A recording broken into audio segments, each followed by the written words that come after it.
Olá, amigos. Estamos de volta para tentar responder aquela clássica pergunta que eu já começo o programa chamando para o vídeo o nosso colaborador, participante, que nos traz sempre respostas gostosas, didáticas, suculentas, em cima das perguntas que eu dou uma cutucadinha lá com o Orson, lá em Matão. Afinal de contas, Orson, o que é o Espiritismo? Meu caro Sidney e queridos telespectadores, que coisa fabulosa pensar nessa pergunta tão abrangente, o que é o Espiritismo, que se abrem em respostas muito vastas sobre vários ângulos para mostrar a força moral desta doutrina codificada por Allan Kardec cujo objetivo maior não é conversar com espíritos, não é fazer passe, não é tomar água fluidificada, não é escrever livros, não é fazer palestras, não é ouvir palestras. A finalidade do Espiritismo e a grandeza do Espiritismo vem para que possamos aprender, amadurecer através de toda essa didática apresentada por sua índole gigantesca de educação. No programa anterior, Orson, é claro que às vezes a pessoa que está assistindo a este programa agora não assistiu o anterior. Eu espero que ela até dê um jeitinho de assistir. Mas nós falávamos sobre livre-arbítrio. Eu fiquei com uma coisa meio encucada aqui, Orson. Quando você falou que eles interferem, sim, nos certos mecanismos, né? Então, quer dizer que a pergunta que eu tenho agora para você é a questão do livre-arbítrio. Se nós temos absoluta, total liberdade de fazer o que bem entendemos em nossas vidas. E Paulo, o apóstolo, já até nos alertava, ele admitindo, né, que todas as coisas são lícitas, eu posso fazer o que bem entender, mas nem tudo me convém. Mas, Orson, não ficou meio atravessado para mim aquela história do carro aí que não pega. Será que esses espíritos entendem de mecânica, Orson? E com isso eles interferem no nosso livre-arbítrio? Pois é. Eu quero remeter o nosso telespectador ao capítulo Lei de Liberdade em O Livro dos Espíritos. Neste magnífico capítulo da obra básica do Espiritismo, Allan Kardec destrincha muitos assuntos e perguntas relativas ao livre-arbítrio. Quer dizer, essa liberdade de escolha que todos temos. Como você bem disse aí, todos nós podemos fazer o que bem entendermos. Mas a nossa liberdade é muito relativa, ela não é absoluta. Até porque a gente pode espernear, pode reclamar, mas a gente está aqui na Terra mesmo. A gente, mesmo desencarnado, a gente está ligado a esse planeta, que é um planeta de dificuldades, porque não merecemos ainda, não conseguimos galgar degraus e escalada para planetas mais evoluídos. Então, a nossa liberdade é muito relativa. Temos a liberdade, sim, é verdade, a gente pode escolher ir e vir, escolher isso ou aquilo, etc. e tal. Mas é uma liberdade que pode sofrer limitações também, porque a depender da nossa rebeldia, a depender da nossa teimosia, essa liberdade pode ser tolhida parcialmente, com grande limitação, para que aprendamos a lição da obediência, da resignação, da retidão, por exemplo. Então, é muito comum situações que depois poderemos até pensar em alguns exemplos. Mas no programa anterior, que queremos também convidar o telespectador que não viu, volte a ver, nós falamos sobre a questão da proteção, interferência positiva ou negativa que os espíritos podem fazer. Por exemplo, voltando ao exemplo anterior, nós vamos fazer uma palestra, estamos bem intencionados, preparados, e o portão eletrônico não abre, para a energia elétrica, você não consegue abrir o portão, você está em cima da hora, você tem que sair, você tem que buscar a chave para abrir manualmente, ou senão o carro não pega. Muitas vezes, uma ocorrência desse tipo pode ser proteção. O seu atraso pode evitar, o seu atraso provocado pela interferência dos espíritos pode evitar um acidente. Mas, por outro lado, também existem espíritos agindo ao contrário, para impedir você de cumprir um compromisso importante que vai beneficiar muitas pessoas, eles também podem criar embaraços no meio do caminho. Agora, é ilusão nossa achar que, por exemplo, a energia caiu, ou o motor não pega do carro, ou o motor do portão eletrônico não funciona. Não vamos achar que os espíritos estão lá mexendo no carro, que os espíritos são mecânicos que estão interferindo para o carro não pegar. O que acontece é que todos nós estamos envolvidos por ondas fluídicas criadas por nós mesmos. E além das ondas fluídicas, construídas por espíritos que nos querem bem, que nos protegem, devido aos nossos méritos.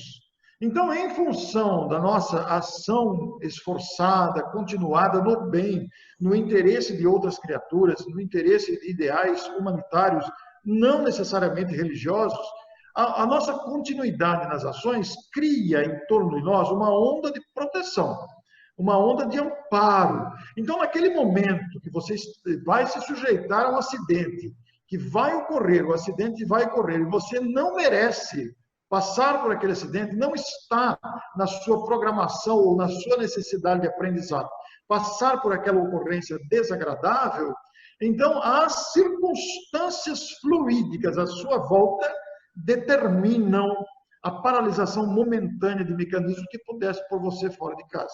Não é que o espírito foi mexer no carro, não. É que a sua proteção, a sua ambientação fluídica, construída por seus próprios esforços, ou conquistada pela simpatia da própria vida, das leis que regem a vida, provocam essa proteção que você vai ter. Por outro lado, também, a depender da sua vinculação, pelo outro ponto de vista, da sua vinculação com interesses menos dignos, você também constrói uma rede fluídica que pode facilitar ocorrências desagradáveis e nada dá certo para você. E com a presença e interferência de espíritos contrários a você também, por força da vinculação, do ódio que você despertou, da ingratidão que você despertou em pessoas. Porque quando a gente desperta gratidão, você acumula proteção à sua volta. Todo bem que fazemos vem em nosso próprio favor. E toda maldade que fazemos, toda agressão que fazemos a alguém, também redunda em nosso próprio prejuízo. Então, é nesse sentido, né, Sidney, que nós precisamos pensar e repensar e estudar o livre-arbítrio. Sabe, Orson, você tocou um ponto, assim, muito importante. Uma das discordâncias que eu tinha com o Richard Simonetti era relacionada com balas perdidas, karmas coletivos. Ele tinha algumas ideias próprias lá, com as quais eu não concordava, porque ele resvalava, às vezes, até no acaso. Eu tive uma ocorrência com ele. Eu estava no Rio de Janeiro, dirigindo-me ao Centro Espírita para levá-lo para falar. A palestra seria dele. E deu-me, como diria o antigo, na veneta, de usar um caminho não muito, vamos dizer, usual. O GPS me mandava ir reto.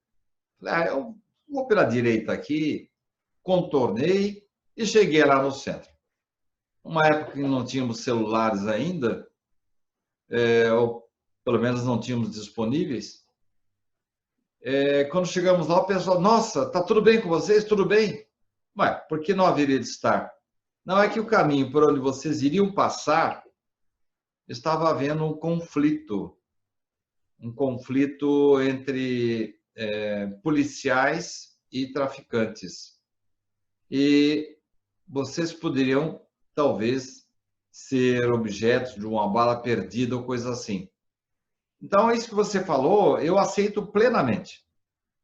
Eu entendo que, no caso de um acidente aéreo ou naquele que ocorreu com a Boate Kiss, aquela aura que você cria ao seu redor com o bem, com a boa intenção, de uma certa forma, claro que se houver merecimento,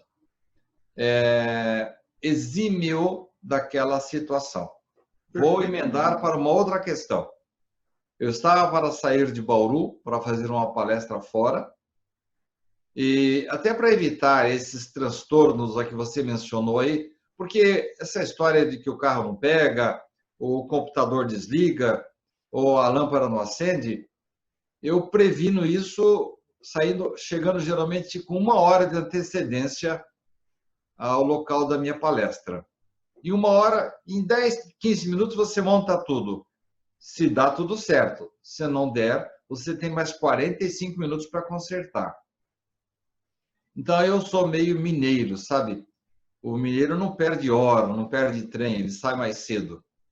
Então, naquela manhã, Orson, eu resolvi sair de Bauru bem cedo, para chegar até o hotel da cidade, me hospedar, comer alguma coisa, ir à tarde ao centro, deixar tudo montado, para a noite não termos surpresas.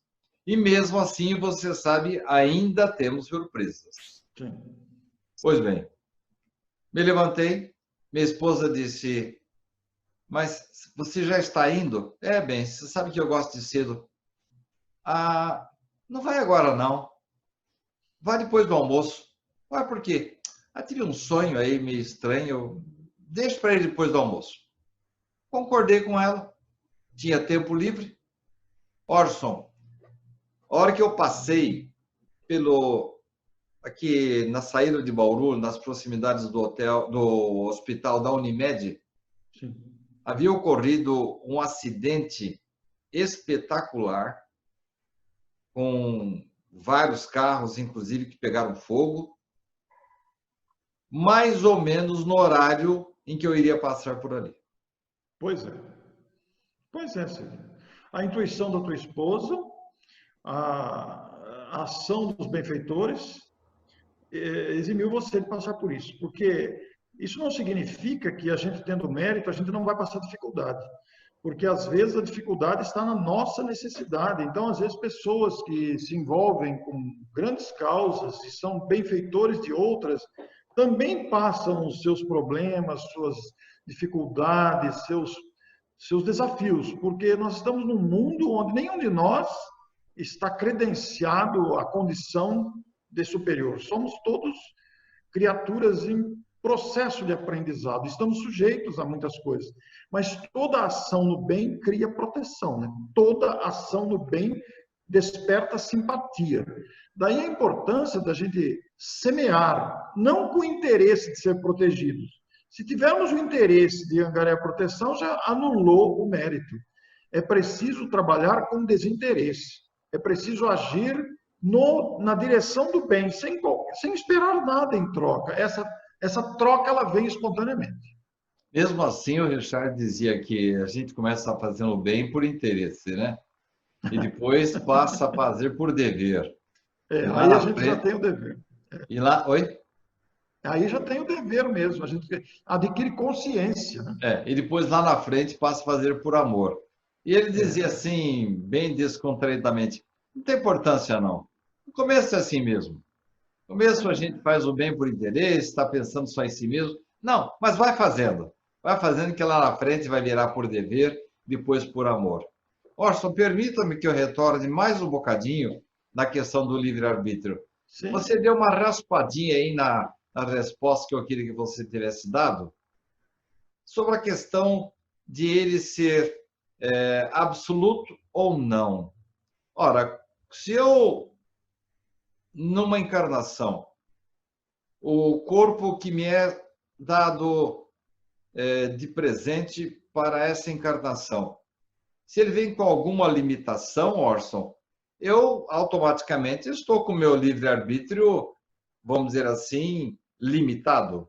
Então, o livre-arbítrio não é absoluto. Não. O livre-arbítrio é absolutamente relativo. A limitação de órgãos, por exemplo, é uma limitação do livre-arbítrio. Nós não temos limitação do livre-arbítrio apenas porque, muitas vezes, nós temos vontade de adquirir um bem ou fazer uma viagem e não temos dinheiro para isso. Então, estamos limitados na limitação financeira. Ou desejamos mudar para uma cidade e fazer alguma coisa que não podemos.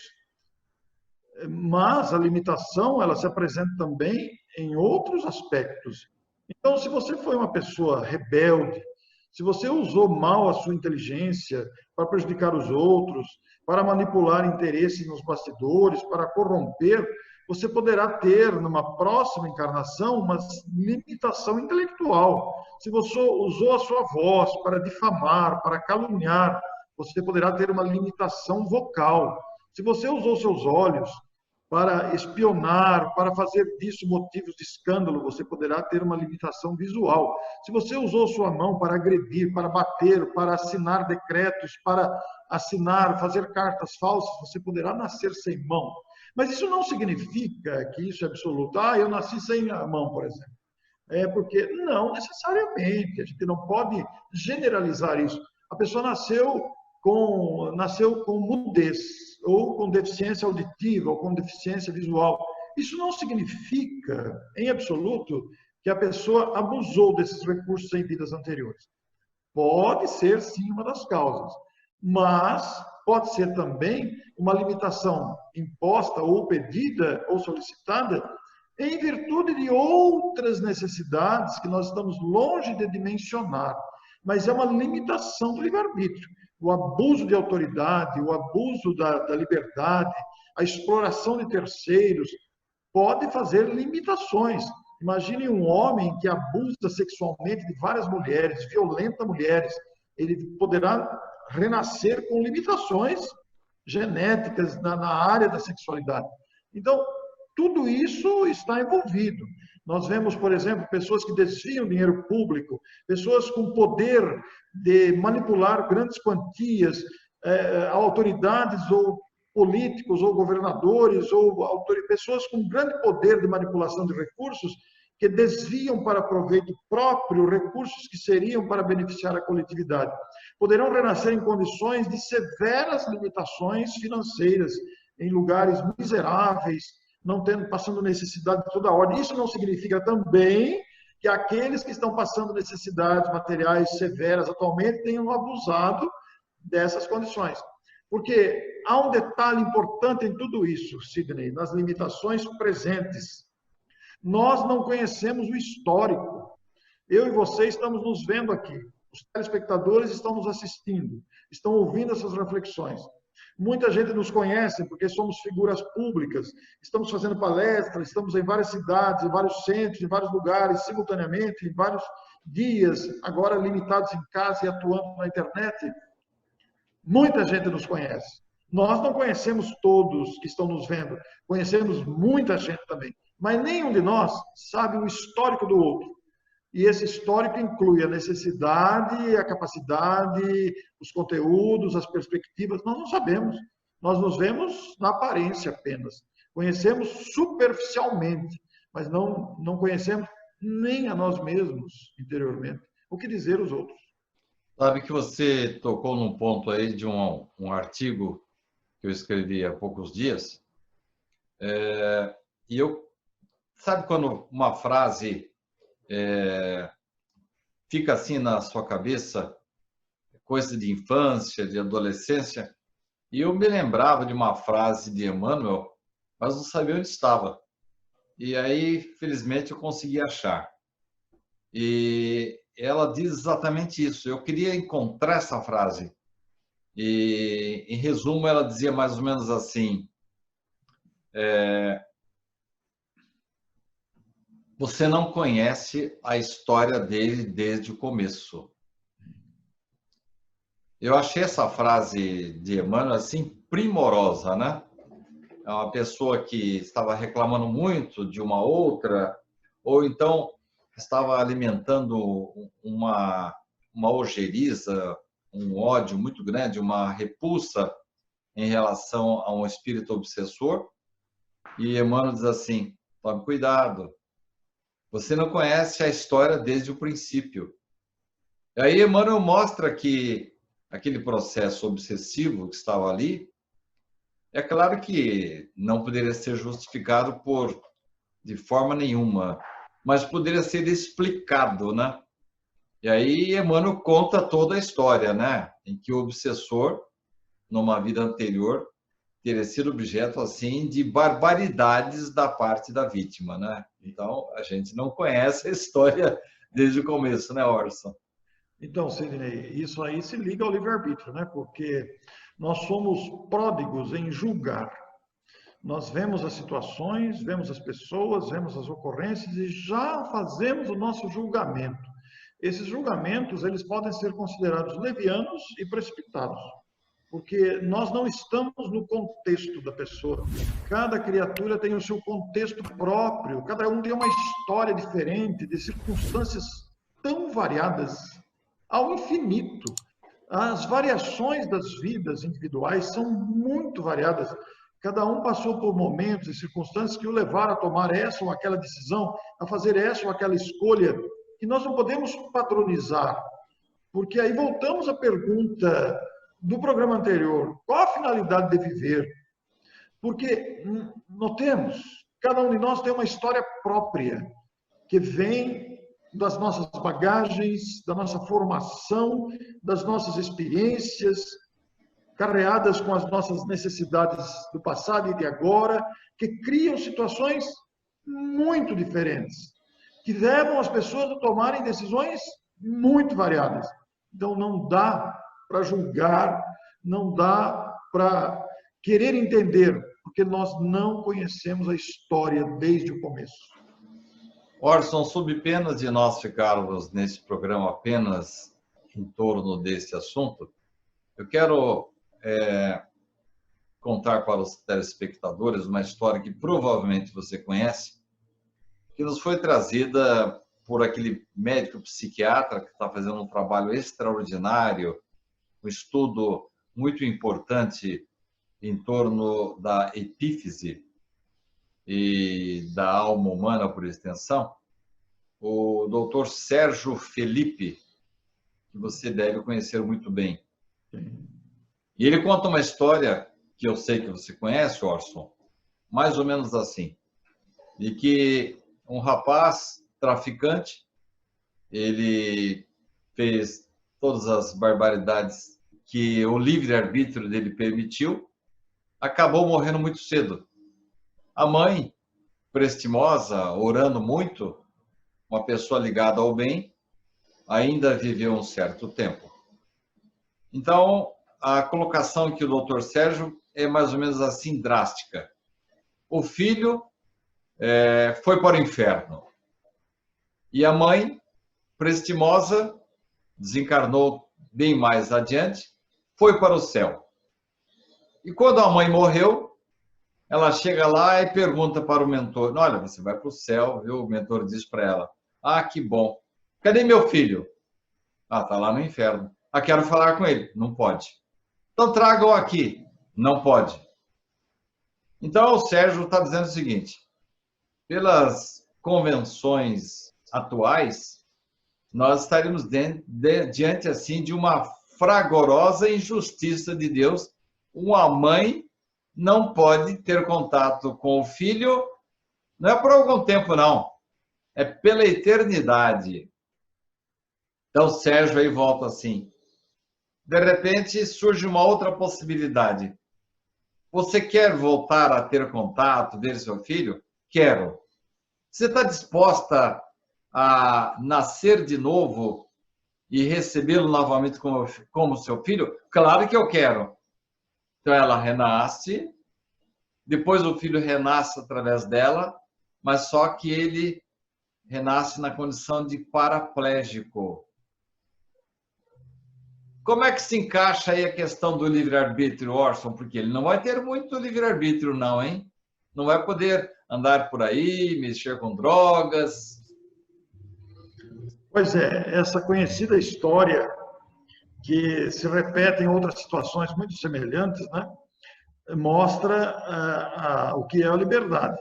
Porque esse filho, embora seja uma história que demonstre a grandeza da reencarnação, que possibilita o reencontro de almas que se amam e podem refazer seus destinos, ela também mostra que esse filho, que, entre aspas, foi para o inferno porque tinha uma conduta reprovável, comprometeu-se perante si mesmo, perante a própria consciência, e não construiu méritos de ser amparado e ir para o céu, então foi para o inferno. Ora, foi para o inferno porque era uma criatura rebelde, era uma criatura que não soube valorizar a vida, não soube valorizar a finalidade de viver. Por não ter valorizado nem respeitado a própria vida, nem respeitado a própria mãe, ele foi parar no inferno. E por força dessas considerações todas, ele renasce com limitações, paraplégico. Ora, esta é a lei de causa e efeito, aplicando restrição à liberdade, aplicando restrição ao livre-arbítrio, limitando a capacidade. Ele teria que permanecer numa cama, paralisado durante a vida toda, porque abusou da liberdade em outras encarnações, ou em outra encarnação. Pelo abuso que cometeu, ele nasce agora com um livre-arbítrio limitado. A sua mãe, por amá-lo muito e por ser uma criatura sintonizada com o bem, entre aspas, foi para o céu e aceitou cuidar dele. Aí está a misericórdia de Deus, que sempre abrirá oportunidades de recomeço. Apesar do livre-arbítrio limitado, a misericórdia age através da mãe que o recebe de volta porque o ama intensamente. Então, essas situações demonstram a limitação do livre-arbítrio, a consequência do mau uso do livre-arbítrio. E isso está repleto na literatura espírita. E nós nem precisamos da literatura espírita para isso, né, Sidney? Vamos citar um caso aqui, não precisamos da literatura espírita. Se pegarmos um caso policial, os inúmeros casos de feminicídio que estão havendo no Brasil. O sujeito mata a companheira por ciúme ou por não aceitar o fim do relacionamento. Ele mata a companheira, é preso em flagrante e vai para a prisão. Perdeu o livre-arbítrio de ir e vir, a liberdade de movimentar-se, limitação do livre-arbítrio imposta pela lei, a lei humana. Imagine a lei de Deus, então, para corrigir e aprimorar os seus filhos. Orson, você feriu um ponto muito importante. E uma certa hora você até falou de inferno, né? Esse é o assunto para o próximo programa, viu? Nós vamos começar o próximo programa. Oi? Poderíamos perguntar, existe o céu e o inferno? Né? Já vou perguntar para você, porque você, de repente, nos trouxe aí o grande consolo que a doutrina espírita nos oferece, que é da possibilidade de nos acertarmos com Deus.